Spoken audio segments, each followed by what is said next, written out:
Hello and welcome to everyone out there. Bursars, we are so excited to have you on today. And principals and IT managers and financial decision makers. Financial decision making staff. We're so excited to have you today. I think that I was driving here to work today thinking, what a burden you have carried in your school to actually enable education to continue. So thank you to all the financial staff. I know that you've been scuttling to make this season work for our children. And so the purpose of today is to learn from real schools, and we have an incredible lineup for you. And then to connect great companies that can really help your school when it comes to raising funding for IT. So we know there's a massive need for IT at the moment in schools. And so this is really going to speak into how we do it, how we go about getting the devices, the software, the licensing, everything necessary to make it run smoothly. So we want to say a massive thank you to Digital Generation. They're an incredible partner of ours, and they are with Dell, the overall sponsor for the day. So thank you. Their sponsorship makes days like this possible, and they also have incredible funding that they're going to speak about for IT specifically through the Dell funding model that you're going to see later. So they have 10 lamps up for grabs, so you're going to show us the lamps quickly. Yes. I want one of these lamps. They're so cool. Well, I'm going to show you how you can actually view them.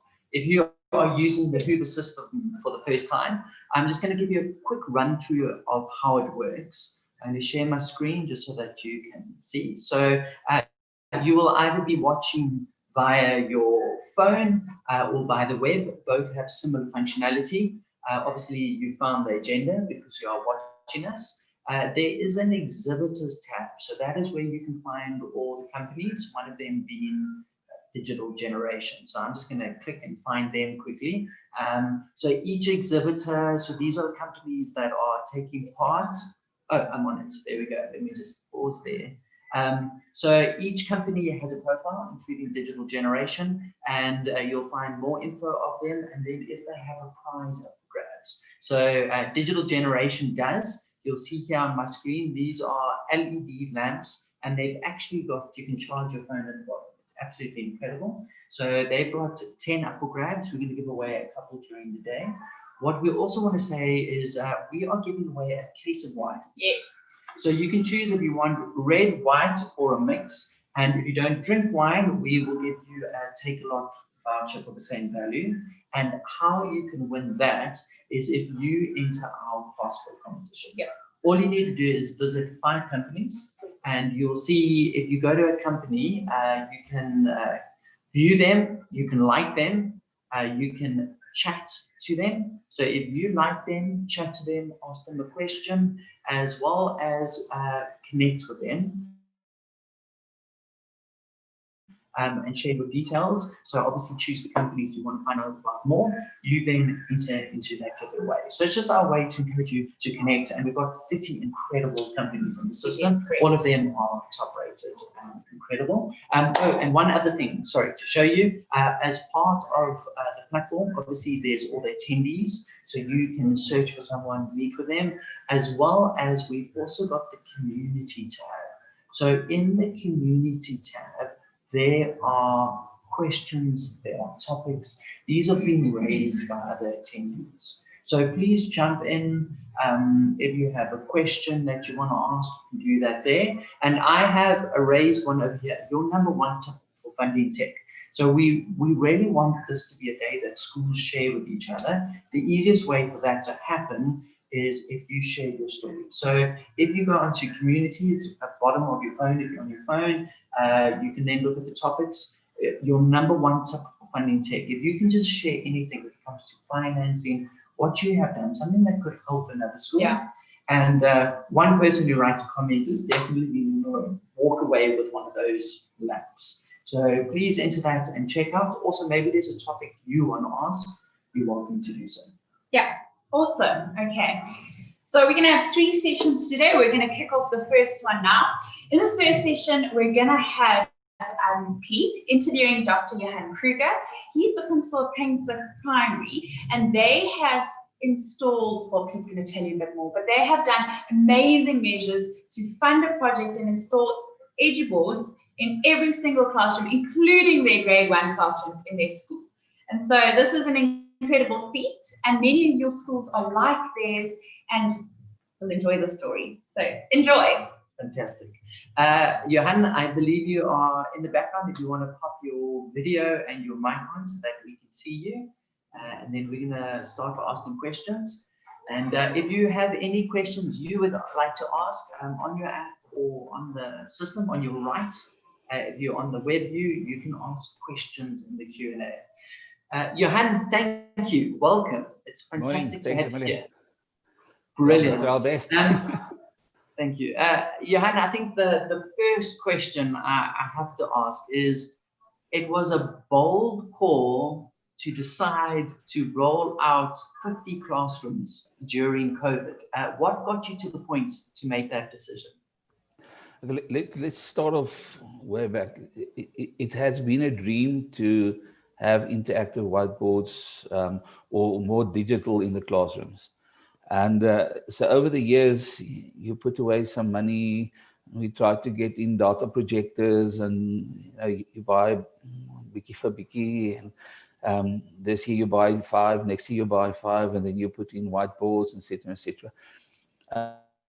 And then when the COVID lockdown came in, we realized that now we have to think out of a box, without a box, or whatever.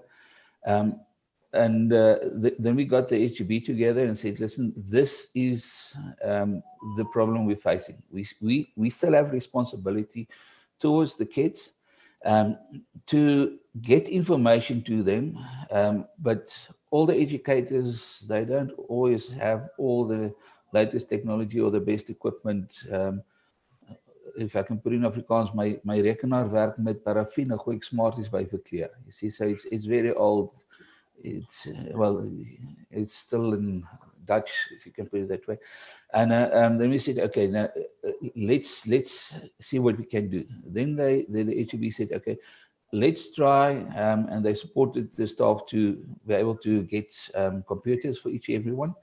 And we rolled out Teams, and it worked quite well. There's always some hiccups, and then we realized at one stage, there's no way that this is going to end quickly. And to be able to, let's say, adapt to the new generation of kids, which is in front of us, we had to make this mind shift. Remember, we used to talk and chalk, and the kids of the day, they just want to, they need the more interactive, the digital world. And yeah, it didn't take much convincing, I must be honest with you, because fortunately the school governing body members, they realized that in the best interest of their children, we have to take this broad step. Some convincing of some of the staff, yes, because any new thing, any changes, there's always some weerstand, opposition against that. But the moment when we took off the green boards and we put these panels right in front, so no one can write on anything else except on the panel, they had to adapt. And the moment then they start playing with these boards, then they realize it's not that difficult. And you can make a mistake, and you can just delete it. Unfortunately, with the kids that's not afraid to, if you don't know, probeer die, try this, do that. So they're not scared to try anything new, the kids. And they like it, we're making mistakes, so it's fine. And now all of a sudden, all the staff members are using it with great success. I must really emphasize that. Fantastic. Jan, thanks for giving us that background. I know today is very much around the funding of the technology. I think I could ask you literally about 100 questions, how you got your teachers to roll it out and things like that. But let's focus in on the funding and how you actually financed it. I know it is a big expense for a school. So can you just help us run through how you actually went through it? Maybe if you just want to start with how you got your school governing body on board and how you got them to help you in the process. Okay, we are in a very fortunate position that our school community is supportive towards the school. They really try to support the school in any which way possible. So over the years, we've built up a little nest egg, if I can put it in that way. we've got a very good finance management, well, a financial policy, but our finance management is very strict. So you just cannot throw money around, and we try to put some money away for a rainy day. A part of our policy, for example, is to make sure that we have at least 4 months, well, 3 to 4 months of expenditures in a savings account for in case, like, well, the COVID was a good example, where now we don't get in the school fees like we should, etc. What we also do is we have fundraisers at school, but it's not a weekly or a monthly fundraising type of thing. There's, in each term there might be one, and then once in a year we have a big fundraiser with, we have kaskara, I don't know what you call it in English, go-karts or what, Yes, whatever the case. go-karts, love go-karts. Yeah, and that's part of the school culture, if I can put it that way. Yeah, it's a bit bribery and corruption, because if they have so much money on the sponsor form, they get an ice cream. It's the most expensive ice cream that you pay, but the parents know that the money goes towards the kids by the end of the day. Beforehand, we inform the parents as well during the AGM. This is what we intend to do next year, or next year, or the next 3 years. That is where we try to save our money. So the money, yes, it's a lot of it's a lot of money that we had to put aside. But the moment when the HDB realized that this is to the best interest of the schools, then it's easy. If they do the kids, then it's easy to convince the people. I have a saying that we will build the Luchtkastele, the castles, and they must paint it, not something that comes from the HDB, because they're there for a couple of years. They don't have to leave a legacy, but it's important that what we do is in the best interest of the community as such, and for years to come. So because we had some funds available, it wasn't too difficult for them to say, okay, this is the road to go to. And then what's very important for us is to have someone on the school governing body that's got sound financial knowledge. Someone that, remember, as educators, I was trying to do science or maths or geography, and we're not financial guys. And all of a sudden we have to manage a budget of 3 or 4 million, on some schools' cases 20 million, or whatever the case might be. So it's important for us to get someone who knows financial management, someone from the corporate world, cooperative world. Although school is not a business, you try to run it as a business with the money that you might make must go back to the kids. So it doesn't go to the stakeholders or whatever the case might be, but you have to be transparent with that as well. So we've had very strong financial people in the school governing body. If they weren't elected, we would have co-opted them. You say, okay, this, and it's not the one that you can walk over and say, well, we need this, the nice to haves. Did your budget strict financial guidelines that you use? Make sure that you run everything in a correct manner, if I can put it that way. And therefore we had the money. So to convince these people, and with people that's got financial knowledge, they can say, okay, this is the expenditure, but this will be the feedback or the spin-off for that. In 2 years or 3 years' time, you will be able to repay the money without even increasing your school fees by a vast amount. So at this stage, we did not increase our school fees to be able to do this because of the way they manage the money. Wow, that's amazing. And Johan, when it comes to looking for someone on the SGB to run this, how do you set, because obviously you've got a volunteer now that you have to lean quite heavily on. How do you have any tips just for the schools listening? How do you manage that relationship so that SG member is behind you, is committed, and is helping you when it comes to these decisions? Remember, in a school, you can get anything from aeroplane parts to whatever you need, because there's someone who's got a contact with someone. So the best is to get a person in the school, a parent who specializes in financial management. go see him, ask him to come visit you and say, this is our need. We need someone who can give us advice, someone who can look into the bookkeeping, that can help us manage the money correctly. And I've never had anyone that says no. Or if he says, listen, I don't have the time, but you can contact this person or that person. And because they do it for their kids on the long run, people are, 90% of the time, they're very, very positive to be able to help you. You just ask, do you know anyone? You put out a letter. Is there anyone who's willing to assist us? There's always someone who says, listen, because remember, they don't get paid. They don't have any benefits with that. It's their time, their headaches.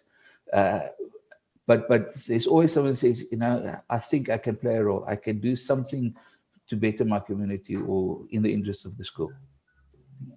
That's fantastic. And Johan, you spoke about donations. Obviously, you have your goat carts and you have an activity. But I believe you also did some very clever things around setting up so that businesses could donate and get a tax incentive on it. Is that correct? How did you do that? Right. What's important there is the people that does the accounting for the schools, the rekenmeester of the book, that they understand this taxes much better than we do. Remember, my tax form says, what do you earn? How much tax do you pay? What you got left and why? Yeah. In tax law, apparently there is a section 18 or section 18A, if I'm not mistaken. If the school registers for that, then companies can make donations towards the school, and then they get the benefit of the taxes, not the full amount, but it's quite a amount that they can deduct. So that helps a lot. So if you have that, well, let me say that section 18A certificate, then people are more willing to make donations from their side in order, well, they're not taking the taxes away, but they support the school and they pay less tax directly because it goes towards an educational institution. Yeah, I think that's brilliant. And practically, how do you communicate that to the parents? Do you send them a letter saying donations, this? How do you kind of get them to buy into it and be aware of it? So, well, I don't send out a letter physically. I speak to one or two people that's got companies and say, listen, this is the options that you have. Let's see how it works. And then company X will say, okay, we'll make a donation. And then it says, okay, yes, it worked for me. Then you get another company and say, listen, just speak to these guys. It worked for them. They had some benefits from that, and the school benefited. And then the next person will do that as well. So instead of writing out a letter to look like a beggar, you speak to individuals.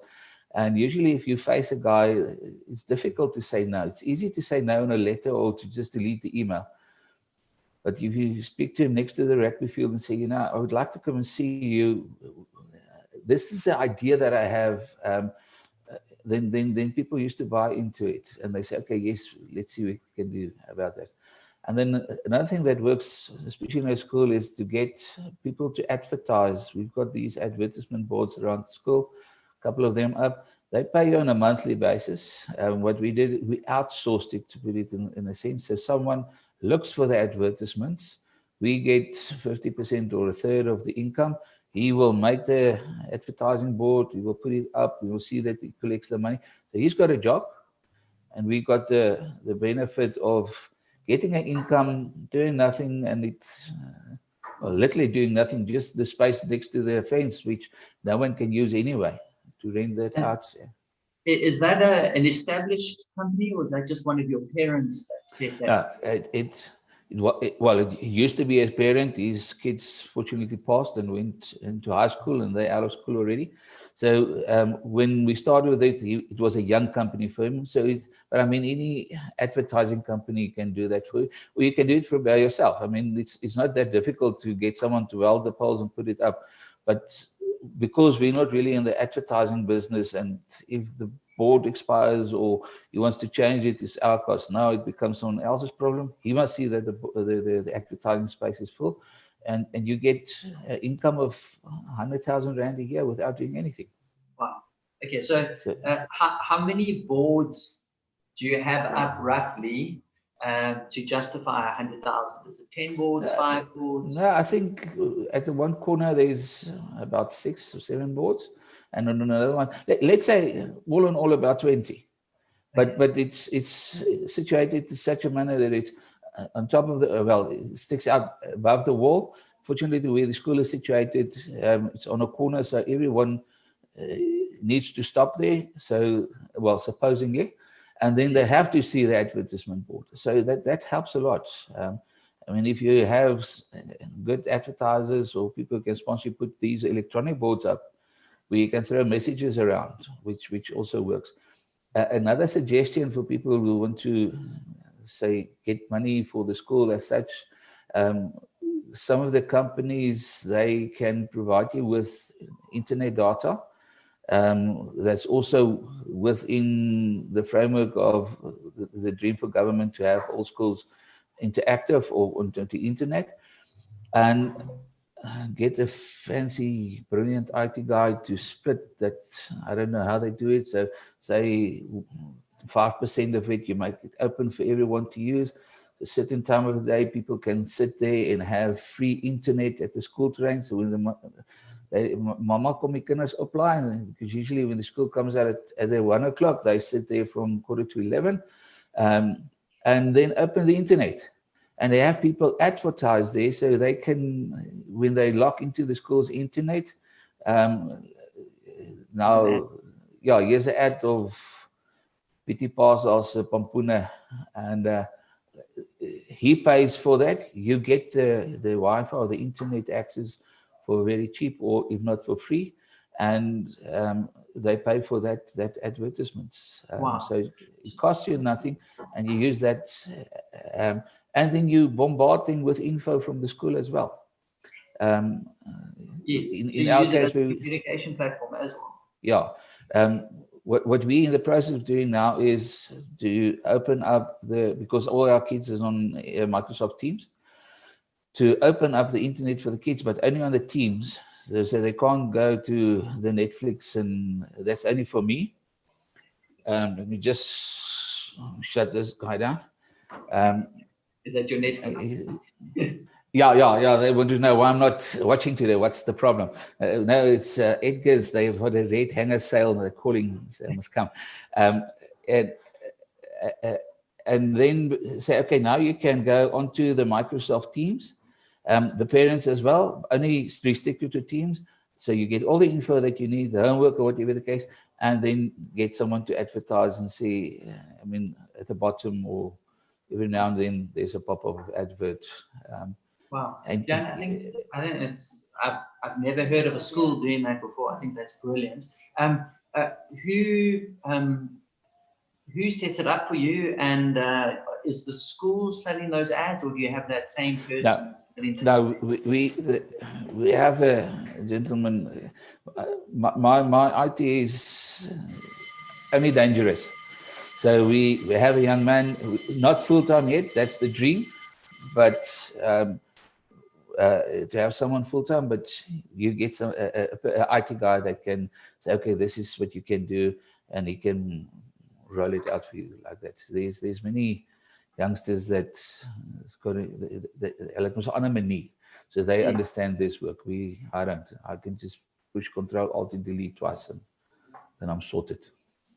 Brilliant. And just to help the listeners understand, so that gives you free internet. Obviously, you get a bit of that internet coming in that you're not spending for, and it's also, do they also pay you a percentage of the ads?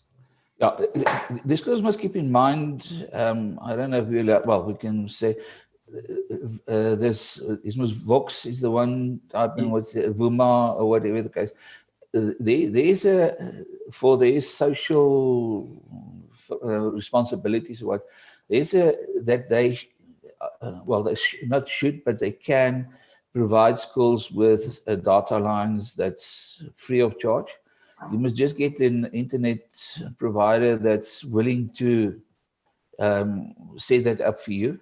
So that person, we give free advertisement space, for argument's sake, or even on your school's webpage. You give them advertisement space, advertising space, and then they, well, it's in their best interest, well, they gain something from that without paying, and then you can have other people, because I mean, you get the internet for free, literally. It's absolutely amazing. I know we've got a lot of IT managers also listening in. I think there's an incredible opportunity because, yeah, and as you rightly say, those moms are there from quarter to 11, waiting. So maybe these online shops, what Super List and Take a Lot, they should buy into this and say, listen, we'll sponsor the schools with internet, and just see that we can even deliver the packages at school when they can collect it. When they pick up the kids. Are you sure you're not a businessman? Nah. You might just be. Yeah, and tell me then, just another practical question on the funding of tech. For these boards that you put in, it sounds like you had a war chest, you've been raising money. Did you finance any of them, or did you manage to pay for them cash? No, we paid for this out of our school fees. With the understanding that within 36 months, the money that we took from our surplus funds will be paid back. Okay. So just by using your money more wisely, perhaps, that money will go back into the, like, let me just go back to the Schools Act. Schools are only allowed to have one banking account. But with permission of the MEC, you're allowed to have another account, well, at the same bank, for an investment, which, okay, now with the interest rates that came down so rapidly, there's not that much money that you make, but if you can invest money in that. So we took money from the investment account with the understanding within 3 years, we need to repay that money into the investment account. Yeah, so that's how we did it. We did not go to. I think, Johan, that's an incredible idea. I think because most schools do try and create a bit of a buffer, but you don't often look at that buffer as being something that you can use to fund rather than financing. If you can, it is a difference in it, and then to have a plan. It's incredibly sharp thinking. Well done. And I must be honest, I think there's still some businesses or people with, let's say, trust accounts that says, listen, we are willing to support the school with keeping in mind you will repay me, but not to the same interest rate, perhaps. Schools must just keep in mind you're not allowed to go into a business deal as such for longer than 3 years to start off with. But if you're supposed to get permission from the MEC of the different provinces. So if you have that ability to borrow from yourself, maybe it's like taking from Peter to pay Paul, but it works. So you subsidize yourself and the money must just go back. So it's the same principle, if I can put it that way. Cool. Very, very interesting. Yeah, and we had a technical question come in on the Q&A, so I'm not sure if you might know the answer. One of the people asked, what size bandwidth pipe is your school currently using to provide internet to all 50 interactive boards? So how much internet have you got coming through at the moment? I think it's a gig. I'm not that technical, but I think it's a 1 gig line because it's very fast. Here we have something like a download in the office of 50 megs or something like that. So that we were able to split it up between the different blocks of classrooms. Yeah, I think it's. I guess nie so slim van daai goed, really. But I think it's a gig line or whatever. But it's quite fast, yeah. Okay. Jan, we've only got a couple of minutes left. So when you are running your fundraising events, like you're doing the go-kart, you're doing this and other things, do you do that just to say to the schools we're raising general funds, or do you say this is specifically for this? Are they specific or general? No, we have fundraisers for a specific thing. Because if it's only general for what, then I think I need a new bakkie or whatever the case. Not really. But if people know that is why we are raising funds, then they know this is the goal towards which we work towards. That is where the money will go. And then the parents want to see what you did with the money. For argument's sake, when a couple of years ago we said we want to redo the bathrooms, to upgrade the bathrooms, so people knew that's the money goes for that. And the moment you had enough money for one bathroom, you do the bathroom. Then they say, okay, yes, we understand. The money is really going for that. It's not just a front. And you do, and then people are more willing to support you in this. So if you say, this is where the money on the AGM, people, these are our suggestions, what you as parents feel, we think this is the greater need. Identify 4 or 5 projects and say this is what the money will go for the next 2 or 3 years. But then stick to that. So people can go back and say, okay, you said we're going to have interactive boards. In 5 years or 10 years time or 5 years time, hey, at least we started up with this. We were fortunate, we had the money, we could put in everyone for all the classrooms, because for who do you put it in, who not? But I mean, if you start off with and say, okay, this way we want to do 2, next year we want to do another 2, and then people will buy into it. And you might just get someone who says, hey, my child was in a class last year, he had the interactive whiteboard or the interactive panel. Now he's in another class, they don't have it. Let's see what we can do to support them to have one in the next classroom as well. People are willing to invest in the education of their children. We must just spend it wisely. Yeah, I think one of the best tips I heard was it was the former chairman of the school governing body for Renish High.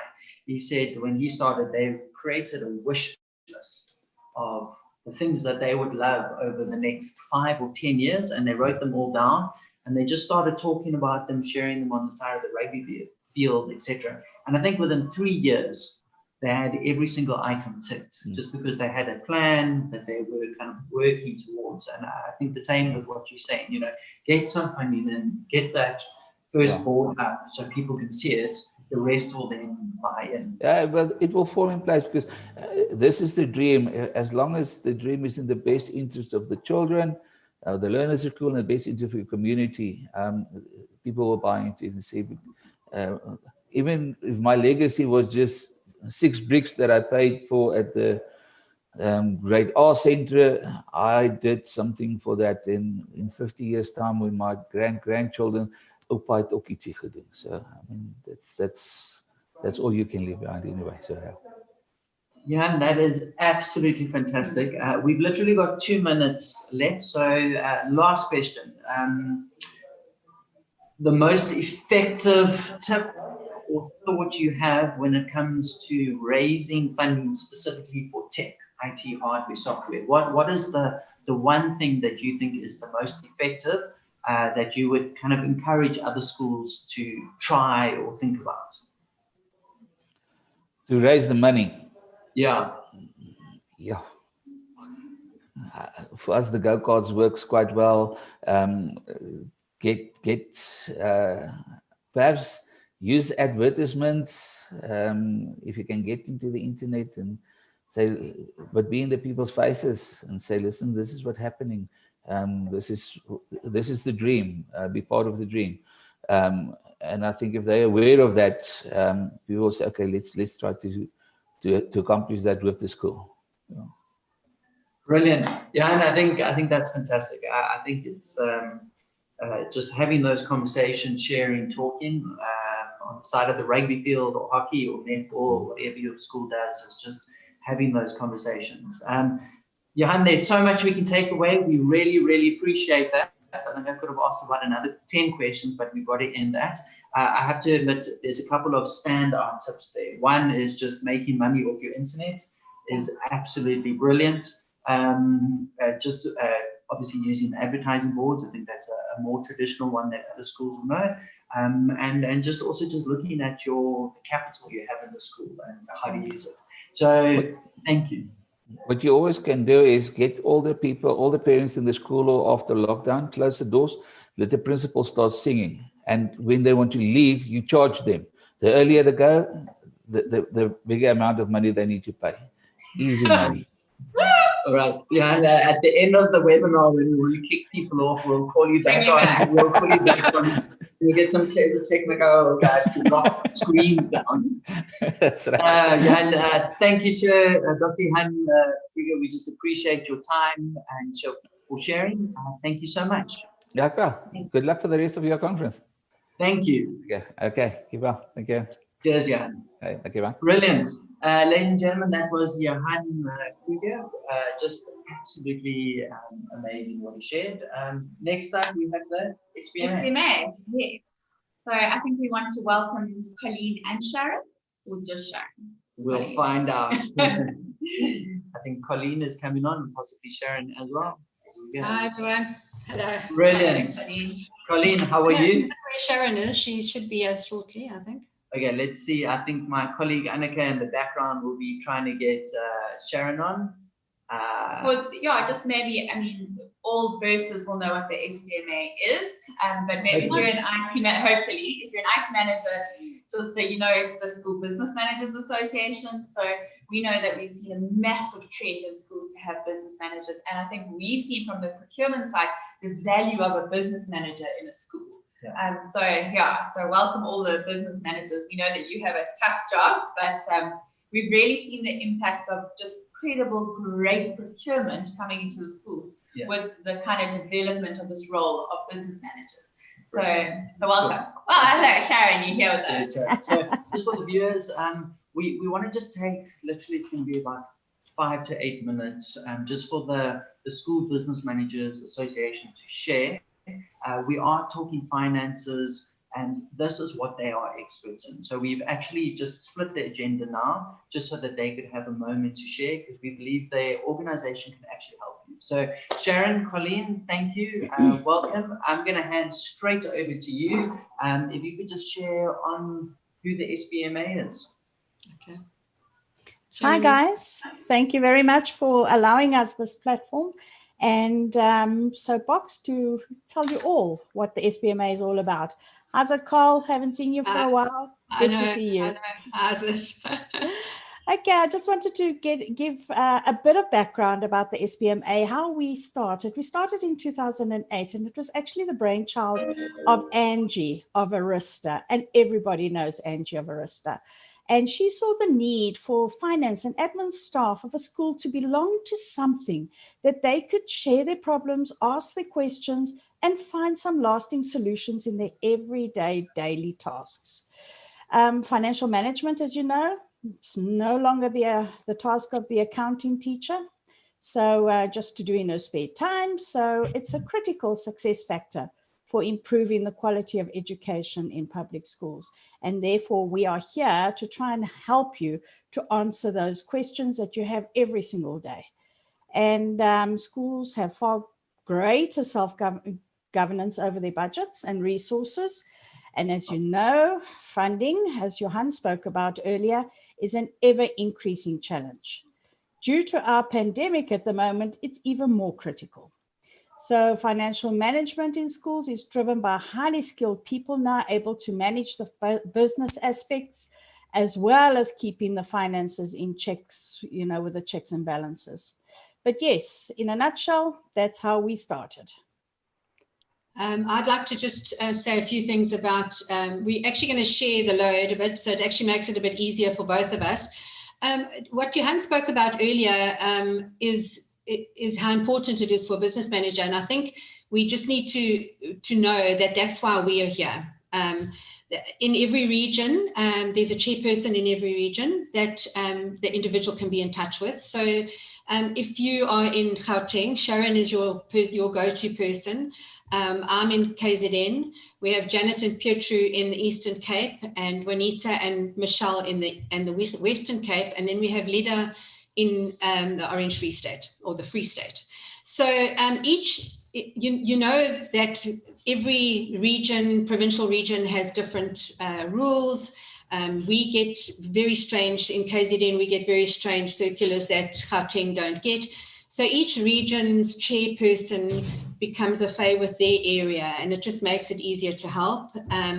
The regional chairs we are financial. We are meant to be financial experts. We try our very best, but knowing that the whole time we've got people behind them with regard in our with the committee.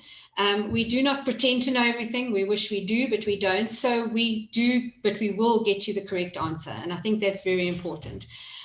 As a member, you will contact your regional chair directly. You don't ever contact any other chair. They will either via email or telephone, and with advice or specific problems that you encountered in your daily tasks. All the regional chairs will contact the national committee on major problems or issues that our members have. So if there's something that I can't answer, I've got a whole committee that can help me with the answers. Whenever the issue, whatever the issue might be, exemptions to petty cash or whatever, we will have the answer for you via email or via phone. So all of us are a phone call away, and we can help you whenever we can. Thanks, Carl. I'd just like to give you a couple of the things that we do as well. We publish a newsletter 3 to 4 times a year that has more detailed topics in it, not the everyday quickies that you sometimes ask us for, but more detailed stuff that as they unfold in each region, we try to address them. Then we have immediate information in changes of the Schools Act and laws. You know that the Schools Act at the moment is under review, and exemptions is under review. So as soon as they come out and are promulgated, we'll let you know about those. Information on any other items in law that will make a difference to you, change things for you. We taught our members how to set up the PIA manuals a while ago, and what forms you needed on, in that file and folder on the premises. And then we have a D6 communicator. Similar to a lot of you have a D6 communicator with your parents. Our D6 is for our members. We use this primarily to communicate everyday happenings and deadlines and information and things like that. We also advertise your finance and admin positions that you have available at your school on the D6 at no cost. And a newspaper ad, what they cost these days. And we charge nothing for this. We can also advertise your school events, or if you have a major fundraiser that you want to get out nationally, and we can advertise that for you as well. And hopefully soon in the future, we're going to have some company adverts coming on. Johan gave me some good ideas there as well. So I'm putting them into my thinking cap, and we might even implement something like that too for our, companies that have supported us as exhibitors for our conferences. Yeah. We have a national conference, and I think this is the highlight of everybody's year. For those that have been to the conference, you'll know exactly what I'm talking about. We have our multi-talented resident MC, Geerpia. Everybody knows Geerpia van Rede van Oudtshoorn, who's been such an instant sensation that we've decided to keep him on. So he's going to stay with us. The conference is over 2 days, and we put together an average of 20 interesting talks on topical information that you will put into practice every day. We showcase about 40 exhibitors that's with the latest products and services that we can use at the school. So that is a really good help. Our first conference took place in Johannesburg in 2016 and was an instant hit.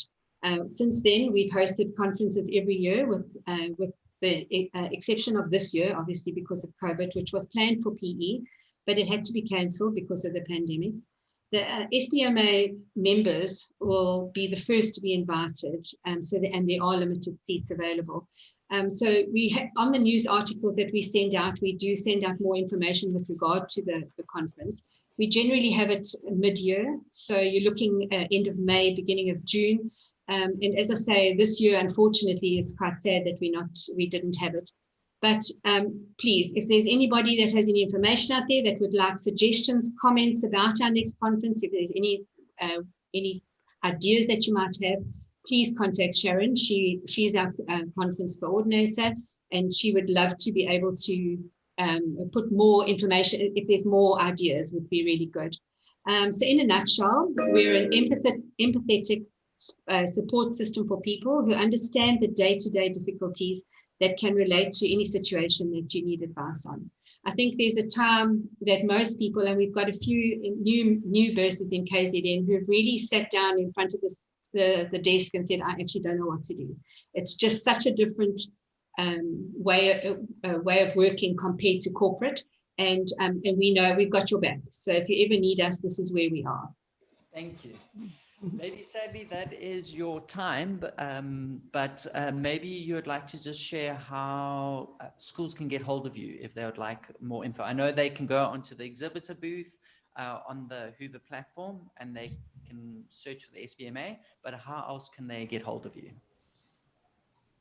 Well, sorry, Sharon. Go for it, Colleen. Go. Now, I just want to say before I get to that, I would just like to say that if there's any new schools out there that would like to join, our fees are 975 Rand for the year. And the first 10 schools that sign up for 2 years will get a 50% reduction on their first year's fees. So please, if there's anybody out there that would like to join, Sharon will give you all the email addresses that you can contact us. Okay, Peter, and that is sbma@mweb.co.za, sbma@mweb.co.za, or they can give me a call on 082 3066 877, 082 3066 877. Thanks so much. Brilliant. Ladies, you've been fantastic. I've attended many of your events as a kind of an exhibitor, and the schools absolutely love them. So I just know from first-hand experience, and it's always a pleasure working with the SBMA. So to any of the schools, if you're not a member of the SBMA, we've given them this time to show you, because we really kind of back and believe what they're doing is actually helping schools when it comes to the financial side. So Colleen and Sharon, thank you. We appreciate your time. I am now going to invite our next speaker up, Werner Cloete from Kruinsig Academy, Stellenbosch. So Werner, while you are coming on, what I will do is just intro you.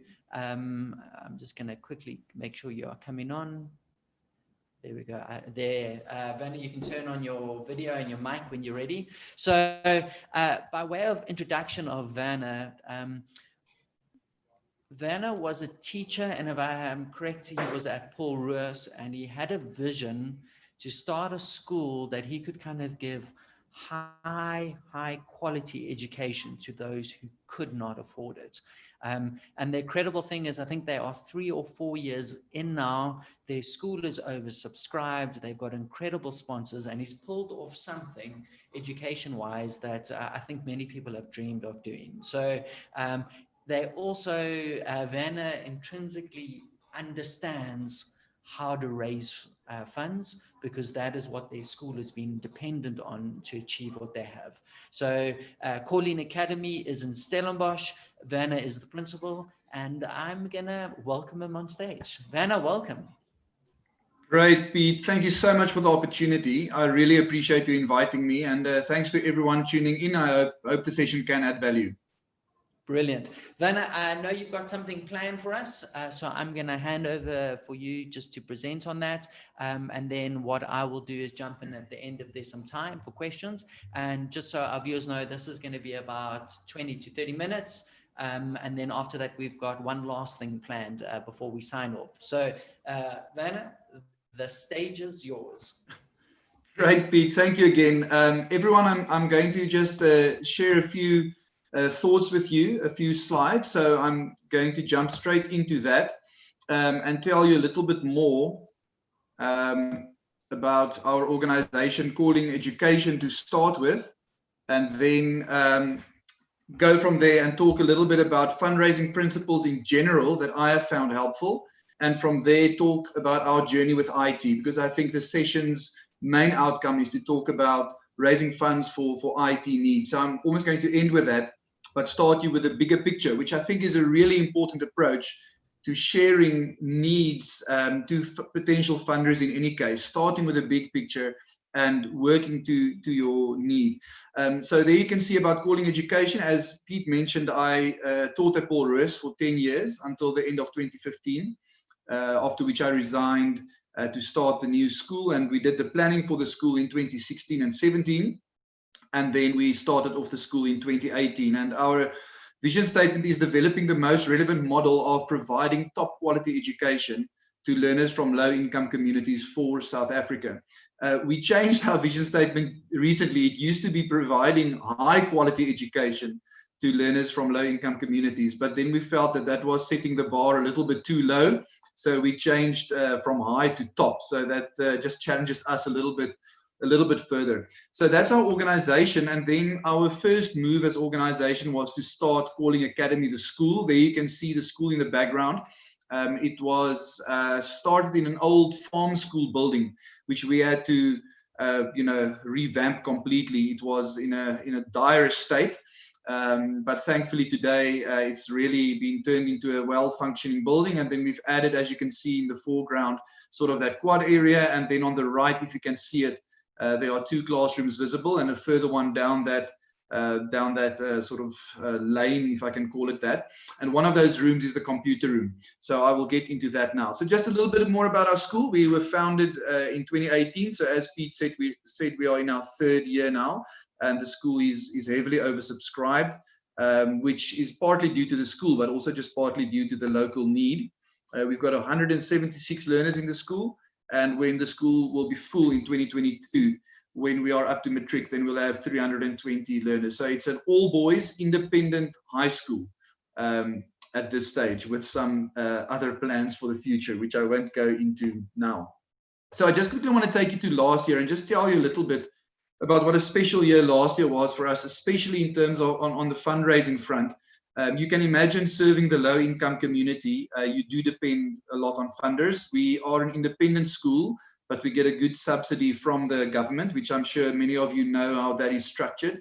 But even though the government supports us and the parents do pay a fee, our school fee is just over 6,000 Rand a year, so 530 Rand a month this year.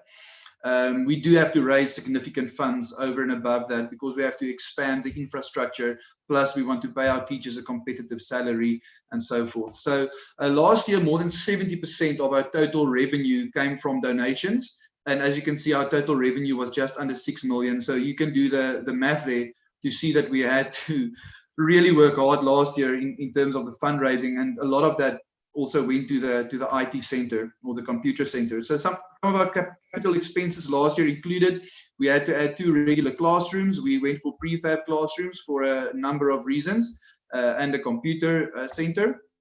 And obviously you don't just get the shell of the classroom, you have to make sure that you've got the chairs, the desks, the projectors, the whiteboards.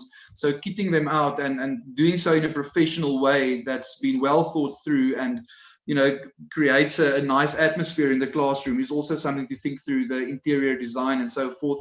We had to improve bathrooms, and we obviously had to buy 40 computers and screens, and they were quite expensive. So how did we do that? There you can see first our computer center, what it looks like now.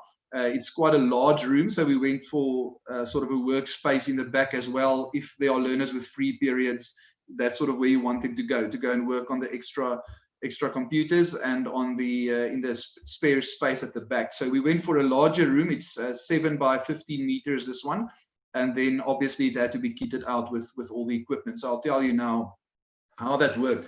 But before I get into the IT funding specifically, let me just share a few fundraising principles that I have found really helpful, and I hope that these can be significant to you as well. So firstly, people buy into a story before they buy into the need.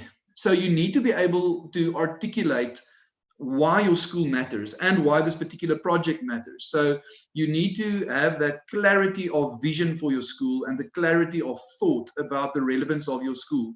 And if you have that, then people will buy into that first before they buy into the immediate need you have for the computer. So you have to be able to talk about your context. What about the impact that the school is having and could have? What are the differentiating features of your school? Is it different in any way? Can you articulate, that aspect of the school? Why was it founded, the school, the history of it, the past, the present, the future, including even the facilities, some photos of what did it look like last year, what does it look like this year, what do we envision it to look like next year? So articulating the school's story and saying this is where we have come from, and this is where we are heading, because people get excited about that. They get excited about movement, they get excited about vision, they get excited about impact. So you have to make sure as a fundraiser that you are thoroughly immersed in the story of your school, the purpose of your school, because that is what will get people on board with you. And then you end up articulating your needs.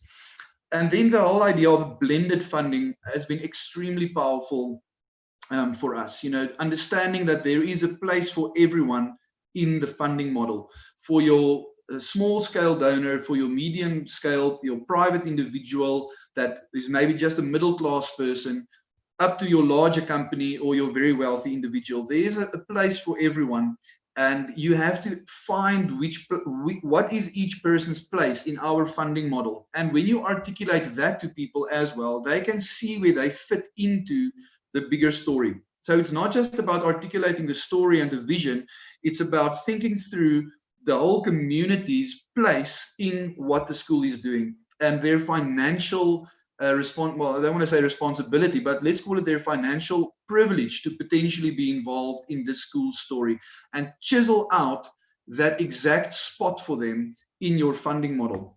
So you, in a way, if I can use a business term, you have to do some segmentation of your donor market and look at who are all the possible donors into, let's say, our IT project.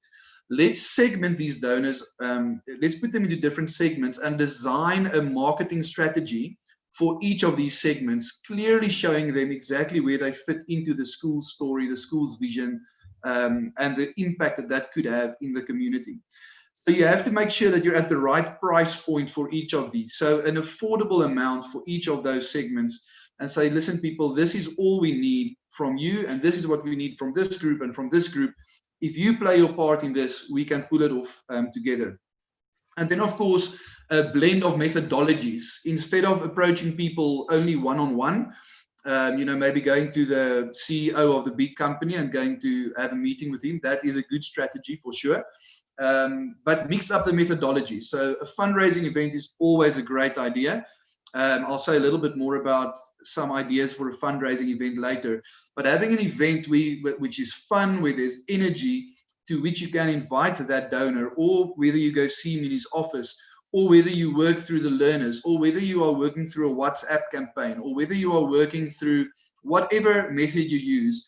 Apart from there being a place for every person almost, dependent on their income in your funding model, so should there be a place for each methodology in your fundraising approach. So another one is a very important one: get the best people you can on fundraising. If the principal himself can be involved in the fundraising, excellent, because he can answer all the questions about the school. What you don't want is someone going to raise funds and then they go to see a more sophisticated funder. Sophisticated funders tend to ask a lot of questions, which is great. You expect it of them. They are stewarding a lot of funds, and they have to make sure they give it in a prudent way. So make sure that someone goes that can answer a lot of the questions regarding the school. Transparency and integrity is absolutely crucial. What exactly is the money going to that you're asking this guy for? Is it designated to a certain project? What feedback do they require? Or is this what you're asking for, a discretionary funding? So you're making this donation to the school, and how we use it is at our discretion. So having that, playing open cards, with potential funders like that is really important. That you say exactly to them, what are we needing this for, and how can we give you feedback? By when will we give you feedback, and so on. A crucial thing for me has been, when you pitch a need to a funder, to explain to them what are my austerity measures as a school in other areas, which makes it easier for the funder to give to you, because he knows that you will be managing these funds with the same circumspect, I think is the right word, with the same level of circumspection as you are managing the other funds. In other words, you don't want to ask the guy to give money for the IT room and then 2 weeks later he visits the school and the staff have got a massage parlor set up, a private massage parlor for the staff. I mean, that's an extreme example, but you understand what I mean. Your austerity measures have to be clear so that the funder knows that everything is being well managed. Listen, sometimes your fundraising success has got nothing to do with you. And you have to think very carefully before you take any fundraising success or failure personally. I can maybe just share with you in one case, we put everything into a big pitch and we followed up again and invited them to the school and so many interactions, and we put in so much effort and we got R0 from them. They changed their mandate eventually to move away from education, sadly. In another case, just last week, I got a call from someone who works in a foundation and who said to me, listen, we have just to donate $15,000 to you, and we didn't even apply for that grant. So sometimes you have got big fundraising success that had nothing to do with your efforts, and sometimes you have big failures that also had nothing to do with your efforts. So don't take it too personally, keep at it. And I mean, in our case, I would be hypocritical if I didn't say that it was, real providence, and we are very thankful to God for provision for our school. Because a lot of the fundraising success we experienced last year was not down to us. So let me quickly share our story with our computers and screens. We got it from a really unexpected source. Another school played us at soccer one afternoon at our school, and one of the parents came to me from the other school afterwards and said, listen, this looks like something pretty special that's going on here. Just tell me a little bit about the school. And I shared with him, and he said, okay, well, maybe my company and I can get involved in some way. And we spoke about computers because he had maybe wanted to donate old computers to us. And I said, okay, I'll get in touch because we do need it for next year. And that story developed over time. And in the end, they sourced 80% of the computers and the screens for us. And again, this was someone that we did not reach out to. They almost came to us in a nice way. So let me quickly show you what I think the typical fundraising approach is for IT. There's you, the school, and you want to approach IT company A and IT company B and C and D and so on, because you would love them to donate computers to your new IT center. Now, this seems like a logical thing to do, but I think there's a better way. This is how it worked for us. So that can work. Don't write that off. We tried that as well. We approached 2 IT companies for potential donations for our computer center, and they were not in a position to give to us. So maybe this is not the ideal way. Let me show you quickly how it worked for us. And again, this was providential. We didn't figure this out beforehand. It was figured out for us somehow, and we just reaped the benefits. There's you as a school. So instead of approaching an IT company, approach a company that has IT suppliers. So in our case, it was a fruit export company. They donated most of our computer centers and computer equipment, and it didn't cost them anything. They went to their suppliers, their IT suppliers, and they said, listen, there's a school that we really believe in. These guys are doing a great job. Can't you get involved, maybe donating a few computers and screens to this project? And I think they found 6 companies in the end that provide them with IT, and those companies got involved in donating that equipment to us. So it's just a mind shift in terms of who you approach first. So the possible advantages of this, firstly, there's a bit of a quality control to mitigate the risk of that blended approach. If you do all the approach of the companies and you're not an IT specialist, you might end up with computers with different capabilities, different colors, and so forth. So if there's this one company that's driving it for you, the IT person in that company can ensure that the quality is uniform across the board. Your first approach is not for a donation. That's great. When you go and see this company, you tell them, I want to tell you about our project, and I'm not going to ask you for a donation. I just want to share it with you. And if they then buy into it, can say, okay, great, we'll approach our IT suppliers And of course, the potential donors then, which are the IT companies, they are not approached by the needy party, but they are approached by a client of theirs saying, we want you guys to get involved. Can't you give 4 or 5 computers? And then they feel a lot more obliged to give, because what if they don't and their competitors do give? That client might, look at them a little bit differently. So lastly, just some next steps that I think you guys should do if you're looking to expand your IT infrastructure or any infrastructure. Firstly, develop the school's story, developing the school's story, and then getting the initial quotes and the big dates. How much is this going to cost? By when do we need what? So you get sort of working from the outside in, working backwards through the project, thinking through the different phases, plotting it out like that, and then visualize the story properly. Whether it's on WhatsApp, whether it's on a pamphlet, whether it's in an email somewhere, and then figure out where are the people that we could send this on to, and where does it fit into the school's existing budget. Even if you can allocate some of the school's existing budget to the project, let's say you saved some money because you had less operations due to COVID or whatever, saying to the donor, as a school, we are putting 20,000 Rand, we are going to purchase some of the computers ourselves. And that's what we did. We spent, I think, 40,000 Rand to purchase computers and screens, and the rest came through that to that donation that fruit export company sourced for us. And then make the fundraising event enjoyable and easy to attend. We battled a bit with, do you sell tickets? Do you make it like a brilliant meal and sell tickets at 300 Rand a person? So we, in the end, went away from that model, and we made it like a soup and bread evening that's free to attend with coffee. So we got a lot of people to go because it was fun and vibey and free. And that generated a lot of a lot of benevolence towards the school. So I want to end off with just a quote when it comes to fundraising, which helps me see it. Wayne Gretzky, the ice hockey great, said you miss 100% of the shots you don't take. And with fundraising, you are going to have a lot of hits and misses, a lot of disappointments. But if you don't take the shot, you're going to miss it. And so I wish you all the best with expanding the infrastructure, specifically IT. And I hope that some of these thoughts were inspirational or at least practical to help you figure out how to take the next step. Thanks again, Peter, for the opportunity. I think we've got some Q&A now. So Yes. Ready for that. Brilliant.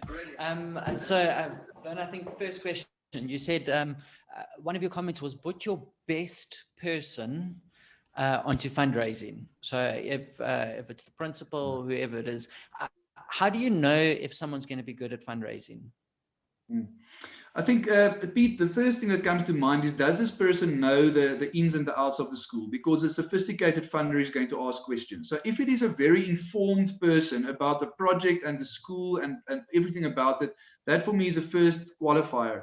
Then, I mean, this person has to be able to articulate the vision of the school. So can this person talk about the vision of the school? Do they know the vision of the school? And can they use basic IT in terms of making a good PowerPoint? Are they articulate? Do they have the basic communication skills and relational skills? So I would go for the informed person about the school who has the relational ability to speak to funders, adding on the presentation ability, which might be an IT skill to make a good presentation and a good impression.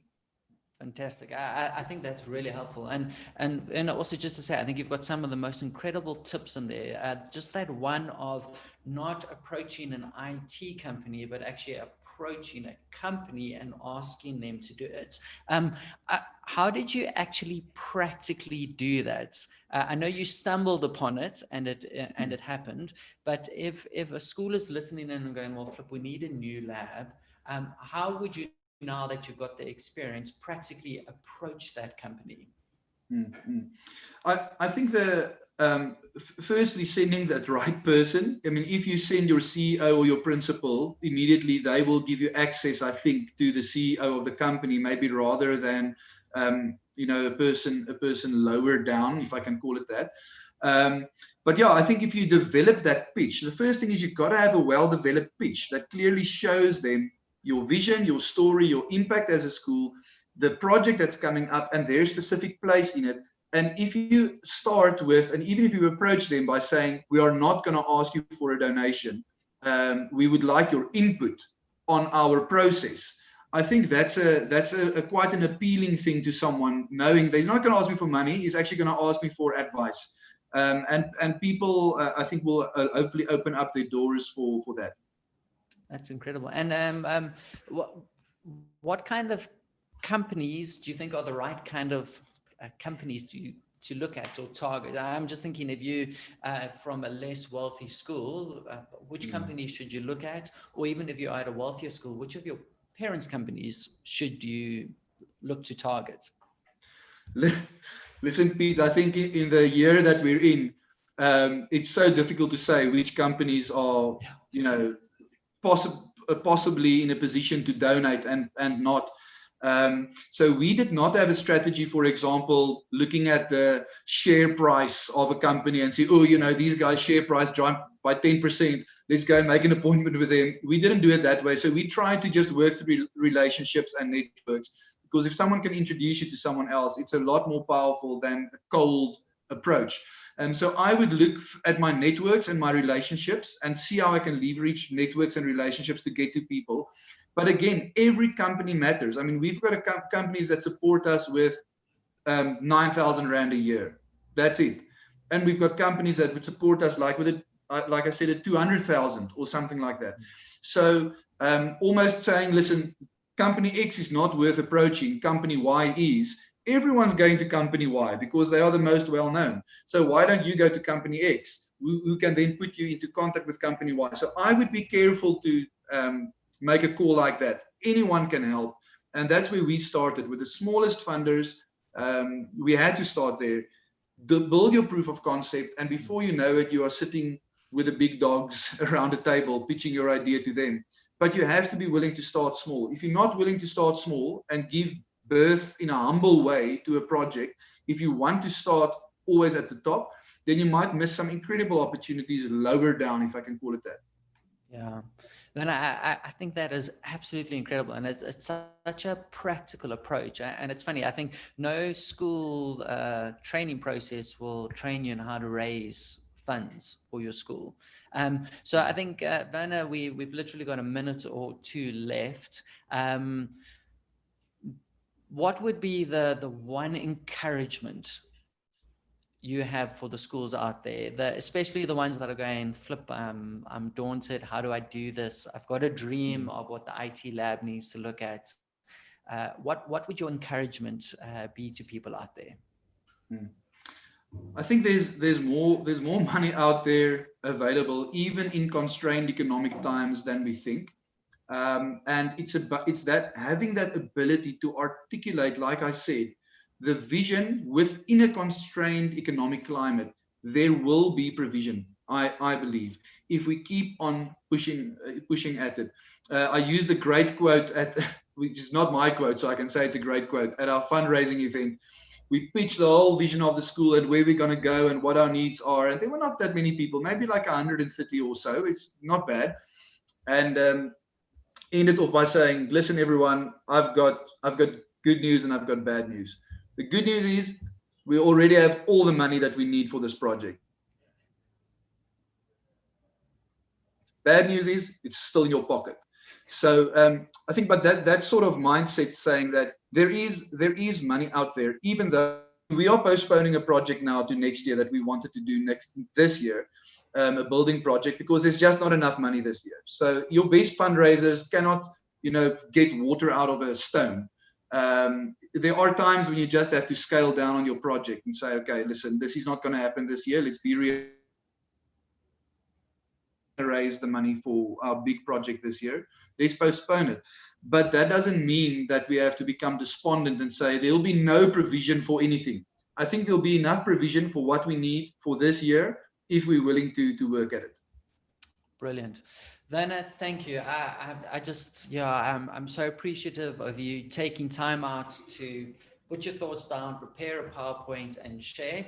I know a lot of schools have watched this, and we're also going to push it out very widely, because I think the tips that you gave are so practical and real. And as I don't think anyone gives training in this regard. Also just, is it all right if any schools have any additional questions, if they just find you on the conference platform and send you a message? Would that be all right? Yeah, absolutely. And you'll find our website as well, callingeducation.org.za. If people want to have a look, and we've got contact details on there as well. But thanks again, Pete, for the opportunity, and thanks to everyone tuning in, and all the best. Brilliant. So please reach out to Werner, Calling Education. Maybe you're one of the IT companies that are listening in, and maybe that one project that Werner needs to push out till next year, maybe you want to be involved in. So please connect with them. Yes, now you're talking, Pete. They're an incredible company. But Werner, thank you. It's literally worth gold. So we appreciate your time and effort. So thank you. Thanks, Pete. Thank Brilliant. you. Okay. All right. So, ladies and gentlemen, we are going to go now into the Lion's Den pitch. So the purpose of the Lion's Den is to introduce you to companies that can help you. So I would like to, before we do this, and we've got 3 companies pitching, I think it's always a good idea to give away something every now and again. And perfect timing, because Michelle from Digital Generation has just popped up onto screen, and we are going to give away one of their lamps now. So Digital Generation is today's day sponsor. They are the reason that today is happening, because they have sponsored it, so it is free for everyone. So I said in the beginning, if anyone was bold enough to put a comment in for their #1 tip for finding tech, if we had anyone, we would give a prize. And the good news is we have one great tip that has just come through. And interestingly enough, it's also our speaker for tomorrow's session to our teachers. And he is the IT manager at JEPI. And he said, hi, we have funded Chromebooks as well as visualizers. We funded this with a capital level at our school, as well as appealing to old students of the school. Also, don't be afraid to ask for a discount, especially when dealing with products that are based in US dollars. When I explain the SA Rand US dollar exchange rates, they come to the party. So I think that is a great tip if you are especially dealing with some international companies. And so, Robert, you are going to be the proud winner of an LED lamp sponsored by Michelle and Digital Generation. So Michelle, thank you for that. Awesome. Brilliant. Okay, so ladies and gentlemen, first up in our Lion's Den pitch, each company has a short period to present. The first one is Digital Generation, today's sponsor, and Michelle is here. She's going to be representing Dell Finance Solutions as well. So Michelle, welcome on stage. Thanks. All right. Should I share my little intro video to start? Please. Cool. I like this video. It makes me, I know Michelle was telling me what she was going to share, and I was like, yes, good. It makes happy Can you feelings. see my screen? Yeah. Video shows perfectly.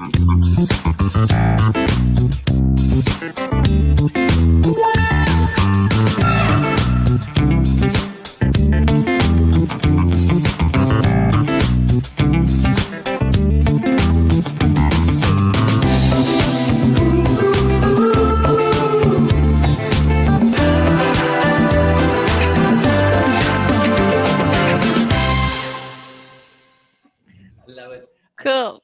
Especially love that older gents move. Yes. Yeah. Right. Michelle, thank you for joining us. I've got a couple of questions. That video is about financing. Why should a school look to finance? So finance technology allows a school to shift from a CapEx to an OpEx model, so that capital expenditure turns into that operational expenditure. And this allows for that budget flexibility when it comes to either purchasing tech up front or doing an upgrade. So equally so, obtaining a sign-off on an OpEx expenditure is a lot quicker and easier than getting sign-off on that once-off lump sum or CapEx spend. Okay, so practically speaking, if a school is going to finance something, what can they finance? So digital generation, obviously we are with leading brands and we finance everything from laptops, desktops, servers, smart boards, monitors, tablets, even down to your accessories like mice and headphones like I'm wearing now. And yeah, we as digital generation, we're not limited to any brands. So our brands include Dell, Lenovo, HP, Acer, Asus, Samsung, and obviously now Huawei's just introduced some awesome notebooks. So we're also financing those. But obviously today we are here and partnered with Dell to show the benefit of financing through Dell's Financial Services. And even though they are Dell Financial Services, they do accommodate other brands and finance other brands' hardware and software. Okay. So I think that's just a good point for anyone who's listening. If you connect with Dell with digital generation, it gives you actually quite a wide option. So just a note for everyone listening. Okay, so Michelle, today you specifically want to talk about Dell's financial solution. Yes. Why would a school want to choose Dell's? So DFS, Dell Financial Services, their core focus is they're a cost center and therefore they don't add margin onto those funding rates. So they keep the finance charges as low as possible. DFS also, they engage directly with us right from the onset at structuring the technology solution and putting together a fit for purpose finance solution so that it's not just a one size fits all.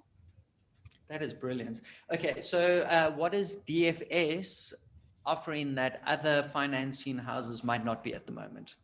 So by funding your new technology via DFS, clients can benefit from payment holidays. They actually have a payment holiday strategy at the moment between 3 to 12 months.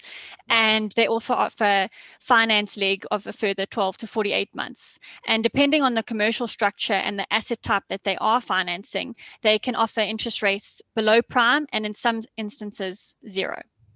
Zero. That's pretty cool to know. Okay. Yeah. Well, that's amazing because you're paying more. Incredible. Okay. Any kind of limits? Can you buy as much as you want? Yeah. So as long as the school's financial supports the finance structure, then there's no limits in terms of how many devices you want to finance or what you want to finance. You can mix and match between servers, desktops, tablets. It's not necessarily, you're going to have one quote that has laptops on it and you're financing that specific quote.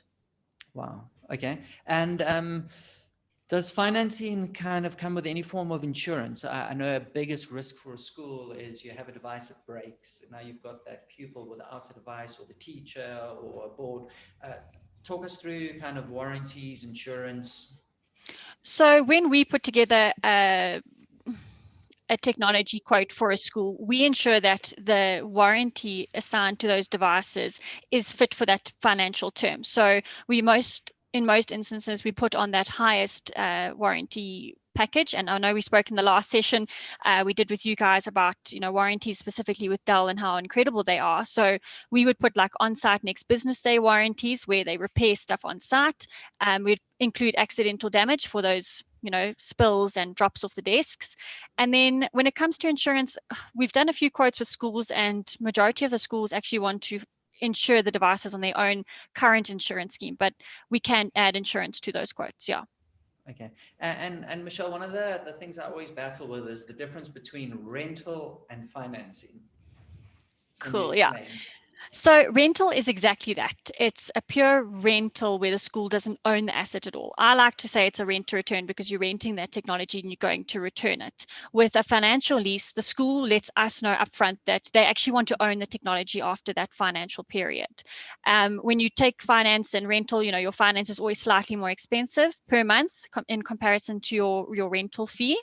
And we also do rental tech refreshes. So this is where a school can rent tech for 3 years and they still want to rent, technology for many years, but they don't want to keep that same technology. So we just take that technology after the 3 years and we'll do a new contract, but it'll be at a discounted rate because you're just basically renewing that rental term with new tech, and then we don't hold you to your brand. So if you decided to rent for 3 years and you're renting a Dell machine, and now you want to change to a Windows Dell machine, and now you want to change to Chrome, then we'll just change you over to Chrome, but we'll take the Windows machines back and give you that discount on the new contract. Wow. Okay, Yeah. that is absolutely incredible. Okay, one of the other things I've heard you do is you can actually help the school when it comes to parents find device. So the school will go, these are the devices we want the learners to have. How do you then help the parents and remove kind of that burden of the IT manager having to do the whole purchasing process for the parents? Yeah, so exactly that. Either your school's going to give your kids devices, and that's, you know, you can either rent or finance or buy up front. And then there is the other option of saying, you know, we want the parents to buy devices.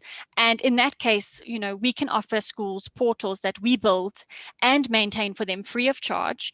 And these online portals are in place to ensure that parents are purchasing the correct tech that the school wants and get the devices managed in one place. So digital generation will sit with the school. We decide on the perfect devices and also put a range of products. You know, not every parent has the same amount to spend. We then deliver directly to the parents and maintain all deliveries, repairs, damages, warranties, technical queries. And we can also ensure that all those little gadgets that the kids are using are the same gadgets. So the headphones are the same, the mice are the same. You know, we can even brand bags for the school and deliver the full package to that parent. So your kid is getting a laptop sleeve, a mouse, and a headset, all branded. Yeah. Wow. Okay. Michelle, I think that's absolutely incredible. I know since our first part of the Schoolscape event, I think you are presently already helping 10 schools just off that from there. Yes. With their financing in quotes. And so just from our side, from kind of Schoolscape side, we know digital generation, we know Dell, they've supported our events. They are a highly credible company that can help. So we can recommend them.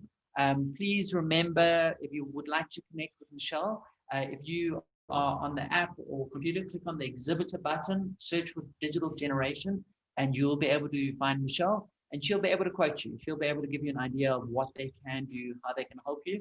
And I think Dell Financial Services has some incredible kind of options at the moment, so worth checking out. Perfect. And we do have more raffles on our exhibitor booth, so go enter.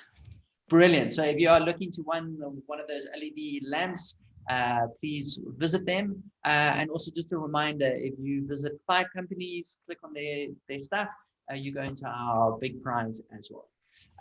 So Michelle, thank you so much. Thank you so much. A big thank you for sponsoring and being the main sponsor for today's event. Brilliant. All right, so that was digital generation. Next up, I am going to be inviting the team from Registered Communication. So Brad, if you'd like to come on stage. So I think one of the things that we've done when looking at financing of IT, one of the reasons, if you can get your income coming in properly, it is easier to finance IT. So that is why we've brought on Brad and his team just to share how they can help you, especially for the financial, the Bursars. But let me say no more and let me just hand over to Brad. Brad, if you would like to explain what you do, how you can help schools, the floor is yours. Yeah, thanks, Peter. Thanks for the introduction. I just want to get my Prezi up and running so that we can get started. Peter, just keep me on tabs there if you are seeing the shared screens. Not yet. It's coming up now. There we go. We've got it.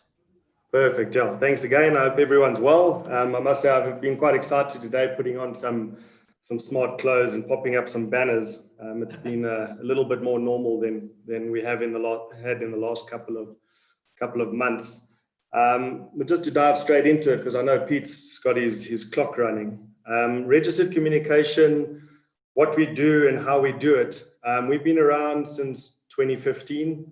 We offer a wide array of communication strategies and software to various industries. And the sole focus of this pitch is around increasing collections, sending exemption notices to parents or guardians, and any other formal notices that you might need to get out to within the school's environment. How we do this on our side is we've managed to turn the classic old digital mail, registered mail or registered post digital, allowing clients to now send registered email and registered SMS. And we've noticed within the school's environment that this has helped with a far better communication to parents. They're actually getting notifications now. They're getting formal notices, whereas in the past, things like this we're getting stuck in the mail trail and not actually getting to any recipients. As you can see on the slide, it's relatively simple. It's like sending a normal email to any individual, and our output is the evidence document, what we call the registered certificate, and in the old world you would know it as the track and trace sort of slip. Just proving delivery of your letters. The beauty of our solution is that when you send out any registered email or SMSs, is that both parties receive the registered certificate, and this then allows and stops the room for finger pointing, or I didn't get it, or I never received it, or can you resend it, because both parties have the evidence. In certain schools, especially in the government schools, certain legislation requires notices to be sent via registered mail. And by joining with the post office, we've ticked this box to turn this registered mail electronic. So for your section 41 notices, your exemption notices, you're able to use registered email or SMS. And in 2018, we had a few clients outside of the school's environment that you got a few default judgments through the magistrates courts using registered email and registered SMS. And using the same process within the schools, we probably somewhere around 350 plus schools using our services in various shapes and forms to get out effective notices, which is quite nice. I wanted to highlight a little bit, because it's probably where we need to go on the Lion's Den pitch, is the ability to save costs. And by going the digital route versus the old snail mail route, is that you actually save about 38% one-for-one, which is quite nice. That's got nothing to do with sort of the increased response rates that you're getting from parents, because now they're actually receiving a letter, as well as the delivery times from the time that you normally would have posted a letter to the time that it hit my letterbox. This is almost as instant as an email or as an SMS to an individual. So your response rates are far quicker. I just wanted to briefly show a few of the software clients that have integrated our services, and there's many more around this, but it is not a prerequisite. Email, Lotus Notes, as well as our platform that we provide to clients. So you can use software if you have, but it's not a prerequisite. And then just before Schoolscape started, we actually reached out to a few of the schools and just to get some feedback as to what they're saying. And to be honest, we were a little bit blown away from some of the comments, because the responses that we received were great. And hence we jumped into the Schoolscapes 2020 because we thought there's definitely a good market, and the schools are super chuffed with what's going on. So we had to add them to our little floating board here. I want to dive straight into a live demo within Alliance Pitch is testing my abilities. But what we're going to do is we're going to send a registered email. Pete, just confirm that everyone can see the email client, please, if you can. I can see. What do you want to confirm? So I can see the page that says demo. Yeah, that's perfect. Can you see the Schoolscape's demo, my email inbox? No, not yet. Start sharing again. Got that one, Pete? Yeah, I got it. Okay, perfect. So what I'm using, we use Google for Business. So what I've done is I've simply set up Peter and Ashley, and I've put Jackie in as recipients. So yeah, these could be parents or guardians. And all you're adding is our predefined CC address. This is the registering address. And we'll give this to everyone once they've signed up. You type your email as normal, you put in a subject line, you add any body of the email that you require, and I've added in the RegCom flyer for the schools as an attachment. And this could be an exemption notice, could be a letter of demand, could be a disciplinary hearing, anything that you require. And I'm simply going to send. I'm going to let that run around the world while I bring you into our portals from what you as a school will receive, just to allow you to see the back end. Pete, you can see the dashboard? Yeah, got the dashboard. Perfect. So once schools are signed up, we give everyone access to the dashboard. And this allows you to view all the registered certificates, the track and trace documents that you require, your proof of delivery, as well as adding other services like the registered SMS. So this would be your gateway to send registered SMS. I'm going to hold on that demo for now because 90% of our schools all use registered email. So within the portal, I'm going to go to my registered email certificates. And this is as live as emails run around the world. And with the good news is I have my email. It's come through. Thank goodness. I just wanted to connect, obviously, multiple. That's fine. I think, Brad, just while it's connecting, I think absolutely game changing for the schools. Even just the small things like the printing costs, getting to the actual post office or letterbox to drop it off, and then hoping it gets there. This is game changing. Sorry, back to you. No, perfect. Yeah, we agree. I mean, the responses have been great in that space, Pete. Your guys have been delivered, the certificates are being generated, but what I'm going to do for the sake of time is just download a certificate that we did yesterday, and it was actually to Northcliffe Primary as a demo. I'm just going to download. So these certificates we store up to 5 years on the portal for 11 months. So if there's ever a need to go back in time, everything's sitting here. I just want to bring in the certificate screen. Well, the good news is I have my certificate here. So it sent me I got your mail, I opened the mail, it then sent me further that my certificate and a communication email as well. So there's no excuse that I have not received it. Oh, good. And what's nice, Pete, I mean, if I had opened your certificate here, is you would be seeing exactly what I'm seeing. So it stops this he said, she said scenario. I'll zoom in a little bit for everyone. I think you can see the certificate online. Everything gets its own unique reference. The delivery details, as we would know it, is the original little white slippy from a track and trace perspective. So the sender was registered communication. It could be a school, it could be whatever you want. The recipient went to the Northcliffe Primary School. The date and time, you can see that it was sent at 1:39 and delivered within that minute, which is obviously slightly different to the snail mail. We can prove the content of the message. So exactly what we typed is put into the certificate. Nothing is editable. I can't do anything within this evidence document. And if we added any attachments, I think this one had a sort of our sales deck in it. So you can see the sales, whatever attachment you've added comes into the certificate as a single document. And then when it gets to sort of technical details, we start adding in all the IP hops. So I know that it left my computer at the top and it landed up in Peter's email inbox at the bottom. And this is not for you and me as high level. This would only be when it gets into legal IT audits. And then again, around, especially on the government schools, everything is touched by the South African Post Office. So when the legislation requires registered mail to be sent by the post office, we tick all those boxes. Wow. So that's our world in a nutshell there, Pete. Brilliant. Closing, how can people get in contact with you? Yeah, perfect. Just let me know.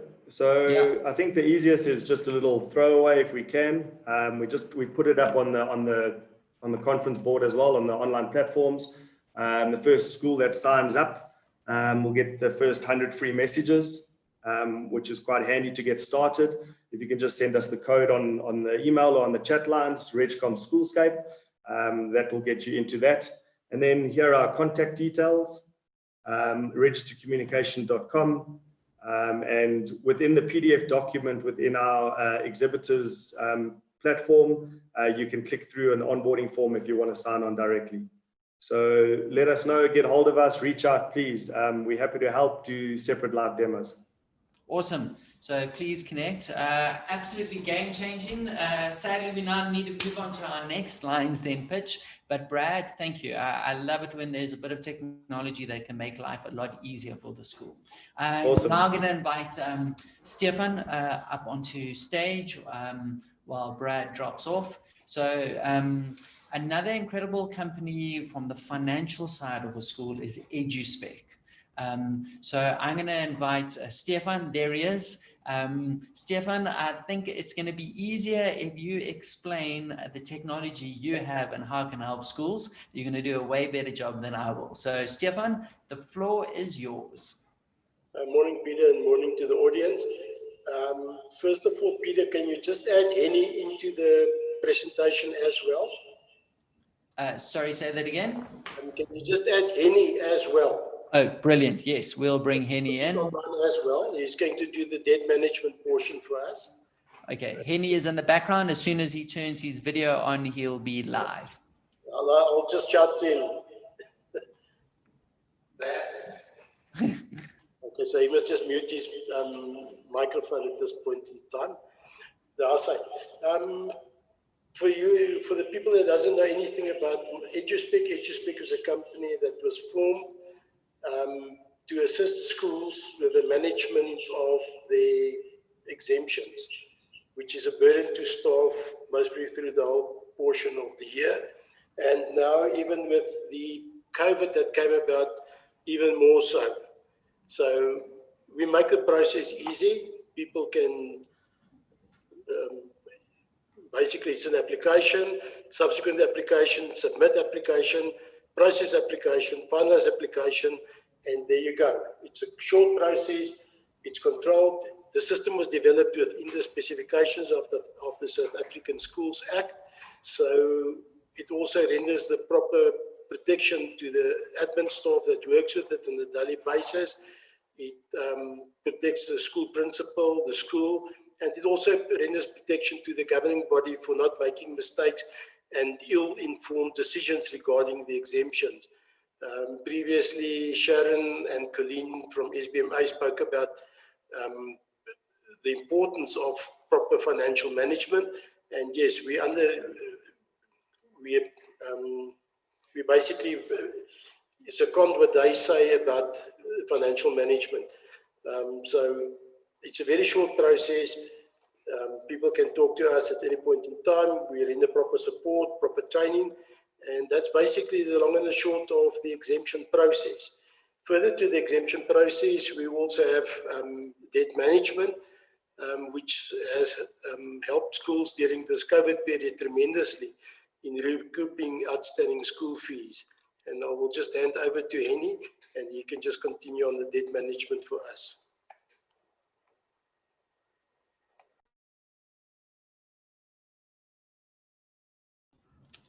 Henny, just remember to unmute yourself. There we go.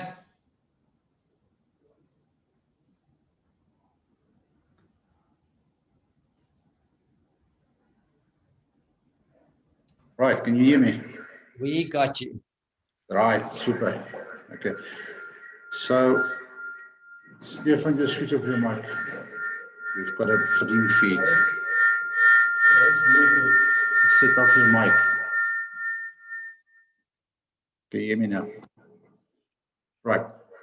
Peter, so basically on the debt management side is it is always a nightmare for schools to be able to actually manage the debt starting in the beginning of the years. They are occupied and very busy with all the admin work. So schools don't get to the point of starting with the proper debt management.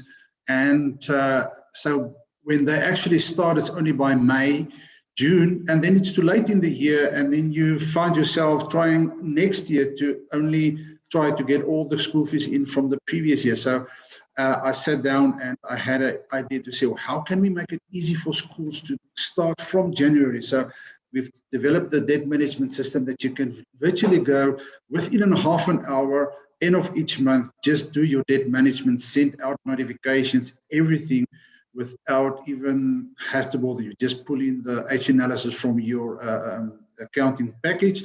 It does a proper H analysis of your whole school situation. And you just go and you say, everybody that's in 90 days, send them a 90-day notification via email, via SMS, 30 days, 60 days, whatever. So January, February, by March, you are ready to send out the Article 41 letter, and middle of the year, you can really start handing over the stuff and so on to the lawyers. We're also fully integrated with the communication. If I can just share a screen for you.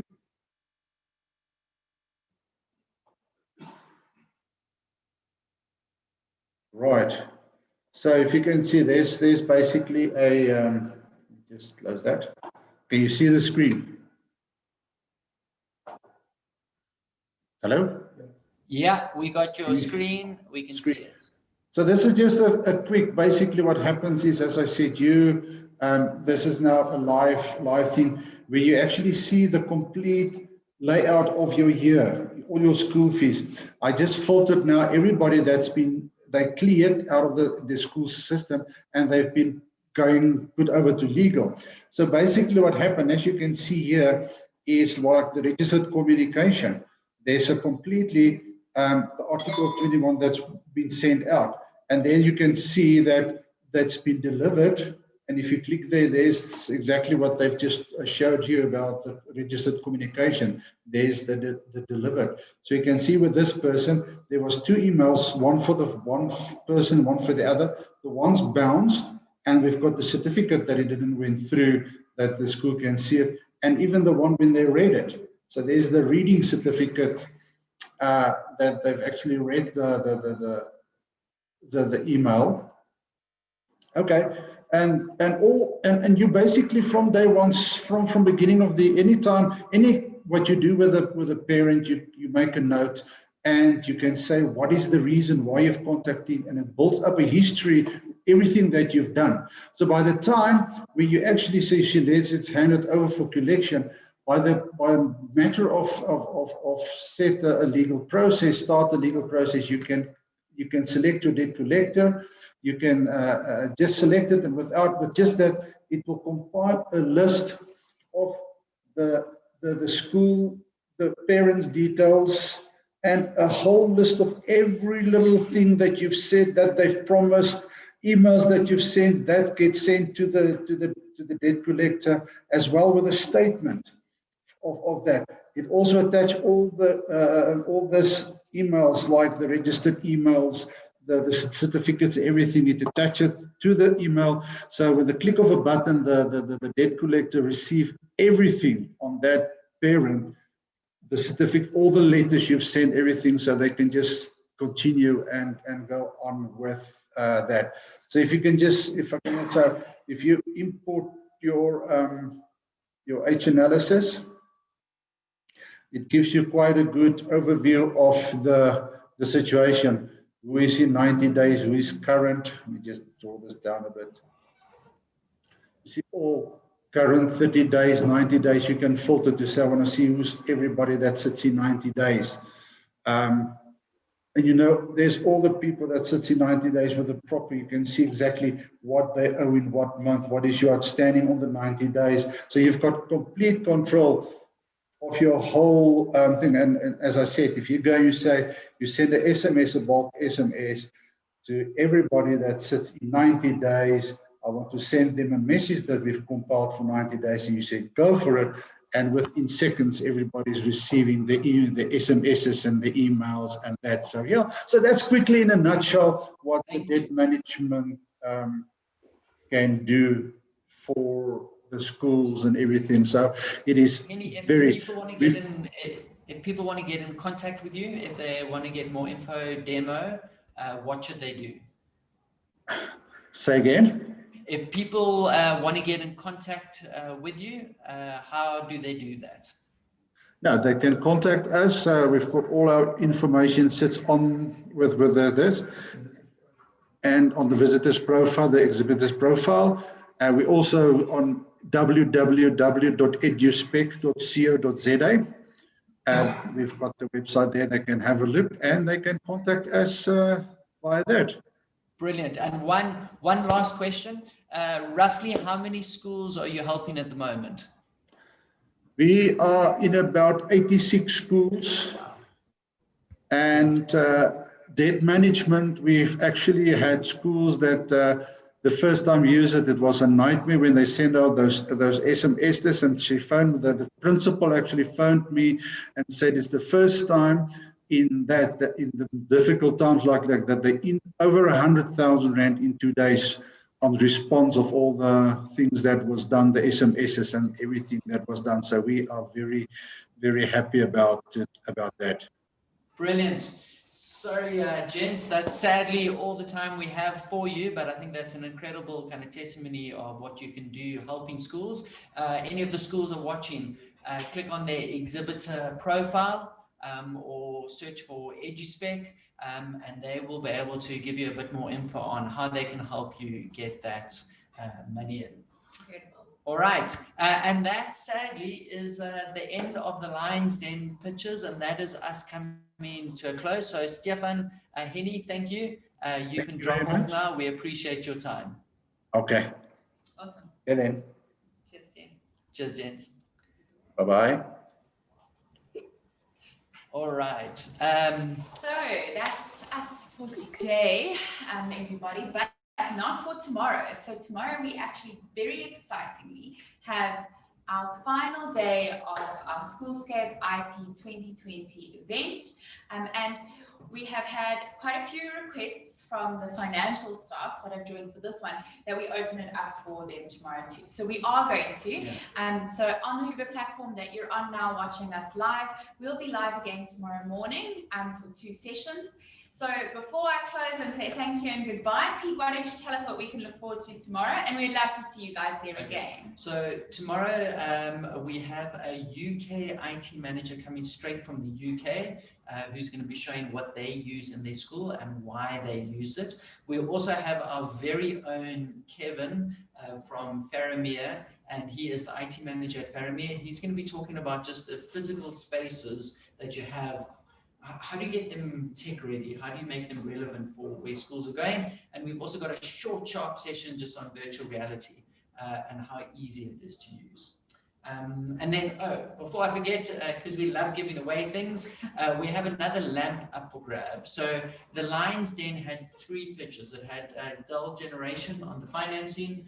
It had a registered communication where you can track everything, and then obviously EduSpec that can help you with all of those incredible processes. So we are going to put a poll out, and all you need to do is choose the one that you would most likely work with. Yes. What is the question? Yes. So I love how Johan Kruger spoke about they had the dream of having interactive panels, and it started with their dream. So if you're dreaming, and you either dreaming of getting great school fees in so that you can get the panels in, the rigid communication, or what Dell has to offer, tell us which one of those would be most effective in your school, what the greatest need in your schools right now, and then you can win one of those really cool charging LED lamps. Awesome. Brilliant. And then once again, a big thank you to Digital Generation and Dell for sponsoring today. Once again, if you are looking the financing option, highly recommend that you connect with them, especially if there are options where there's 0% interest. I think it makes it even more exciting. Reach out to them. And then just lastly, just a reminder, we've got a case of wine up for grabs.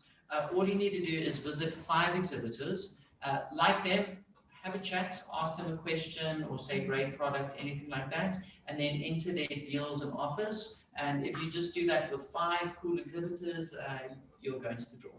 I think before closing, what I want to just say is that, one, it was incredible to have you here today. Thank you for joining us. You will see that are the other sessions from 3 weeks ago still live? Yes. So if you are new onto Hoover and joining today, and you've loved what we're doing here, if you go back into the agenda, you'll see that on the 7th, 8th, and 9th, am I right, of August? Look in that week of August, we ran a Schoolscape IT event, and that's still live on Hoover. So if you're here, check that out. That will detail all the incredible companies that are exhibiting. So check out the exhibitor booths. You can check out all those sessions. So all of the recorded sessions, we've loaded them as YouTube so you can view them. Awesome. Okay. Well, thank you for being with us today. Reach out to the exhibitors and hopefully we'll see you back tomorrow for some incredible companies and incredible stories of schools that are winning in the season of COVID. Well done and have a good day. All right. Cheers, everybody. Bye. Thank you for joining us.